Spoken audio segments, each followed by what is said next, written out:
Við uppsetningu á tókgeisladisk, og þetta gildir bæði tókbókhald og launin, einfaldlega smellt hér á uppsetning. Þá byrjar hún að lesa geisladiskinn og þessi samþykkt hér birtist bókhaldsmegin.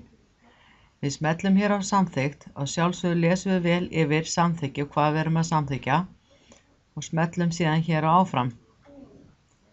Sé verið að gera þetta í allra fyrsta skipti og tók hafi ekki verið upp á vélinni áður, þá kemur hún hérna með sjálfgefna slóð og við hökum hér í að uppfæra pervasive. Ef við erum með tók fyrir á vélinni þá viljum við ekki smella hér við þetta.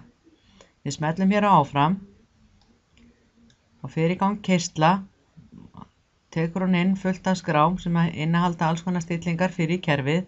Þetta getur oft tekið smá tíma. Þá birtist þessi gluggi hér sem að keyra þetta í fyrsta skipti. Þeir sem eru með þjónustusamning og eru með kerfið uppsett fyrir, þá sækir hún kóðana sjálfkrafa, en ef maður er að kaupa í fyrsta skipti þá fylgir með leyfiskóðar sem þið eru með fyrir framan ykkur. Þá sláið þið einfaldlega inn tóknúmerinu á nafninu á fyrirtækinu ykkar, sláið hér inn leyfiskóðum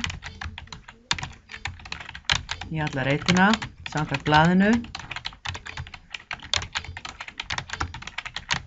og þið passið að lesa þetta vel yfir því það mjög auðvelt að slá inn einum röngum staf. Síðan smellum við hér á ljúka. Þá kerfið orðið uppsett, það komið hér inn og það hefur birst íkon hér á desktopinu eða stjórnborðinu okkar og kerfið tilbúið til notkun. Endilega skoðið myndbandið hvernig maður stofnar sér svo fyrirtæki í kerfinu. Takk fyrir.